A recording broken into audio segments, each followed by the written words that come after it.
رواداری رواداری وحید الدین خان صاحب کی اعلیٰ انسانی صفات پر ایک فکر انگیز تحریر ہے۔ آئیں آپ کی اس تحریر کو سنتے ہیں۔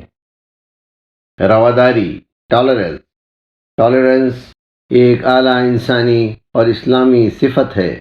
رواداری کا مطلب دوسروں کی رعایت کرنا ہے۔ اس کے مقابلے میں عدم رواداری یہ ہے کہ آدمی صرف اپنے آپ کو جانے اور دوسروں کے تقاضے سے بے خبر ہو جائے۔ رواداری ایک اعلیٰ انسانی اسپرٹ ہے۔ اس کو شریعت میں مختلف الفاظ میں بیان کیا گیا ہے، مثلا رفق، تالیف قلب، شفقت علی الخلق وغیرہ وغیرہ۔ آدمی کے اندر جب خدا پرستی اور سچی دینداری آتی ہے تو وہ خود غرضی کے تحت پیش آنے والی تمام برائیوں سے اوپر اٹھ جاتا ہے۔ وہ اپنی ذات میں جینے کے بجائے حقائق میں جینے لگتا ہے۔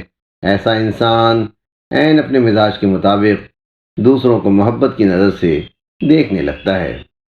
وہ دوسروں سے کسی چیز کا امیدوار نہیں ہوتا، اس لیے دوسرے اگر اس سے اختلاف رکھیں یا اس کے ساتھ اچھا سلوک نہ کریں تب بھی وہ دوسروں کا خیر خواہ بنا رہتا ہے، تب بھی وہ دوسروں کی رعایت کرتا ہے، تب بھی وہ دوسروں کے ساتھ اپنے روادارانہ سلوک کو باقی رکھتا ہے۔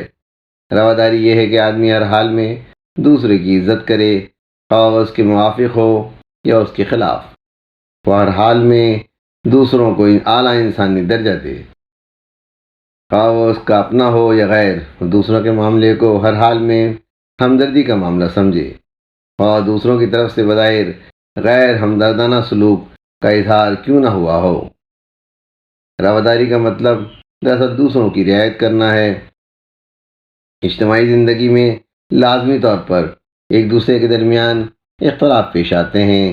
مذہب، کلچر، رواج، ذاتی ذوق کا فرق ہر سماج میں باقی رہتا ہے۔ ایسی حالت میں اعلیٰ انسانی طریقہ یہ ہے کہ آدمی اپنے اصول پر قائم رہتے ہوئے دوسروں کے ساتھ رعایت اور توسع کا طریقہ اختیار کرے۔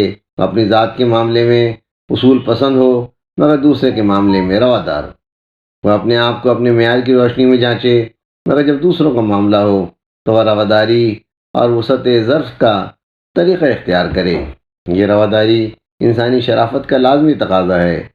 اسلام آدمی کے اندر یہی اعلیٰ شرافت پیدا کرتا ہے۔ تحریر وحید الدین خان، آواز و بیان سراج الدین۔ ویڈیو پسند آئی ہے تو لائک کیجئے، سبسکرائب کیجئے تاکہ آپ کو میری نئی ویڈیو کا نوٹیفیکیشن بر وقت مل سکے۔ شکریہ۔